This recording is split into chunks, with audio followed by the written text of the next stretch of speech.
Rekap alur cerita The Good Nurse. Pada tahun 1996, seorang pasien yang dirawat di ICU Rumah Sakit St. Aloysius, Pennsylvania mengalami kejang. Walaupun para staf berupaya menyelamatkannya, tapi sayangnya pasien tidak tertolong. 7 tahun kemudian, yaitu tahun 2003, seorang perawat bernama Amy Lauren yang merupakan single mother sedang bertugas malam di Rumah Sakit Parkville Memorial, New Jersey. Di sana ia dikenalkan pada Charles Cullen alias Charlie, seorang perawat berpengalaman yang baru-baru ini direkrut oleh rumah sakit. Suatu hari Amy kelelahan dan memeriksakan dirinya. Di sana ia mendapati kalau ia telah mengidap kardiomiopati, penyakit jantung yang bisa berakhir serius jika tak segera ditangani. Tapi karena ia belum memiliki asuransi kesehatan, jadi ia harus merahasiakan hal ini dari rumah sakit tempatnya bekerja. Pasalnya dibutuhkan 1 tahun masa kerja agar Amy bisa mendapatkan asuransi. Sekarang ia baru bekerja 8 bulan, sehingga butuh 4 bulan masa kerja lagi. Jika rumah sakit tahu sekarang, ia bisa dipecat. Walaupun kondisinya tidak fit, ia berusaha tetap bekerja dengan baik, bertahan 4 bulan lagi, agar ia mendapat asuransi dan mampu membayar transplantasi jantung. Sayangnya Amy sempat drop di tempat kerja, dan Charlie melihatnya. Amy pun terpaksa memberitahu Charlie tentang kondisinya, serta meminta Charlie merahasiakan hal itu. Charlie pun menyemangati Amy untuk bertahan 4 bulan lagi. Ia bersedia membantu Amy di saat kerja, bahkan Charlie juga membantu Amy mengasuh 2 putrinya. Dan karena ini mereka menjadi teman dekat. Suatu hari seorang pasien bernama Anna Martinez meninggal secara tiba-tiba. Petinggi rumah sakit pun menghubungi polisi melaporkan hal tersebut sebagai bagian dari prosedur. Ketika polisi datang untuk melakukan penyelidikan, mereka kesulitan karena ternyata kejadian itu sudah berlalu selama 7 minggu. Selain itu, mayat korban juga dikremasi, dan berkas rekam medis pasien tidak lengkap. Ini tampak mencurigakan bagi polisi. Sepertinya rumah sakit menutup-nutupi sesuatu. Ketika ditanyakan, petinggi RS berkata kalau insiden itu hanya sebuah ketidaksengajaan. Tidak puas dengan pernyataan tersebut, polisi terus melakukan penyelidikan, dan mereka mengetahui bahwa ada 2 perawat yang menjaga pasien Anna pada saat itu, yaitu Amy dan Charlie. Mereka juga segera mengecek latar belakang mereka, dan menemukan kalau Charlie pernah melakukan tindakan kriminal kecil, yaitu menyayat ban mobil mantan pacarnya, namun tuntutan itu pun sudah dicabut. Polisi lalu mewawancarai Amy, sebagai salah satu perawat yang bertugas menjaga pasien Anna. Di sana Amy diberikan rekam medis pasien dan ia mendapati kalau ada insulin di tubuh Anna. Padahal pasien Anna tidak menderita diabetes. Dari Amy diketahui bahwa kelebihan insulin dapat membunuh pasien. Karena itu polisi lalu bertanya tentang Charlie yang juga merupakan perawat pasien Anna. Apakah Charlie mungkin menyuntikkan insulin? Tapi Amy berkata bahwa Charlie adalah perawat yang baik. Tidak mungkin ia melakukannya. Polisi kembali menyelidiki Charlie.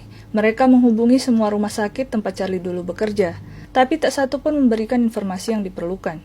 Semua rumah sakit bungkam seolah-olah menutupi sesuatu dan tak ingin berurusan dengan masalah Charlie. Ini membuat semuanya tampak makin mencurigakan. Tak berapa lama ada korban yang meninggal tiba-tiba akibat overdosis insulin, yaitu pasien yang bernama Kelly. Polisi pun membujuk Amy untuk bekerja sama menangkap pelakunya yang mana mengarah ke Charlie.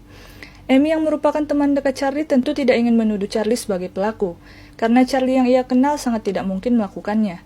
Akhirnya Amy berusaha menyelidiki Charlie sendirian terlebih dahulu. Amy pun menemui Lori, yang merupakan rekan kerja Charlie di rumah sakit lama, yang juga merupakan teman lama Amy. Di sana Lori pun memberikan informasi bahwa ketika Charlie bekerja di sana, terdapat rata-rata 3 orang meninggal secara mendadak tiap bulannya. Tapi semenjak Charlie keluar, terdapat rata-rata 1 orang korban. Ini tentu menggoyahkan persepsi Amy tentang Charlie. Akhirnya diam-diam Amy bekerja sama dengan polisi. Mereka pun mulai menghubungi keluarga korban pasien Kelly untuk dilakukan otopsi. Dan benar saja, penyebab kematiannya adalah kombinasi ganda cairan insulin dan digoxin. Amy lalu mengecek ruang penyimpanan kantong infus dan menemukan kalau beberapa kantong infus sudah terkontaminasi. Ada kebocoran karena bekas suntikan di sana. Modus operandi pelaku adalah dengan mencampurkan insulin dan digoxin di kantong infus, yang mana tidak terdeteksi secara kasat mata karena berwarna bening. Tapi penemuan sejauh ini belum bisa membuktikan bahwa Charlie lah pelakunya. Beberapa waktu kemudian Charlie dipecat oleh petinggi rumah sakit, tapi bukan dengan alasan yang sebenarnya. Petinggi tentu sudah mencurigai Charlie, tapi mereka tak ingin masalah ini menjadi besar, karena akan berpengaruh terhadap reputasi rumah sakit. Petinggi memecat Charlie dengan alasan bahwa CV yang Charlie submit saat melamar salah melampirkan tanggal masa kerja di RS sebelumnya. Dengan alasan sepele inilah Charlie dikeluarkan. Polisi sulit mendakwa Charlie sebagai tersangka karena tidak ada bukti langsung. Akhirnya polisi meminta Amy untuk membuatnya mengaku. Tapi ketika Amy berusaha mengajaknya membahas hal itu, Charlie hanya tutup mulut dan pergi. Ketika Charlie beranjak, polisi pun menangkapnya. Berharap Charlie akan mengaku saat interogasi dilakukan. Polisi punya waktu 48 jam untuk menahannya. Jika Charlie tidak mengaku, maka ia terpaksa dibebaskan. Interogasi dilakukan, namun polisi belum berhasil membuatnya mengaku secara tertulis. Akhirnya mereka kembali menghubungi Amy, mengabarkan situasi itu. Amy yang tidak ingin Charlie melakukan hal itu lagi di tempat kerja barunya, akhirnya meminta waktu pada polisi untuk berbicara pada Charlie.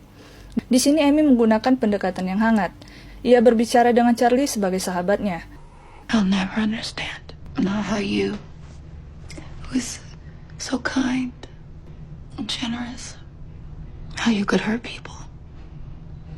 Terbawa situasi yang emosional, akhirnya Charlie pun mengakui perbuatannya. Charlie tidak mengungkapkan motifnya. Ia berkata kalau ia hanya melakukannya, dan karena tidak ada yang menghentikannya.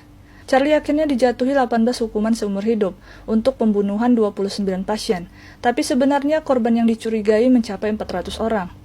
Sementara itu, Amy berhasil menjalani operasi jantung yang ia butuhkan, dan tetap menjadi perawat yang baik.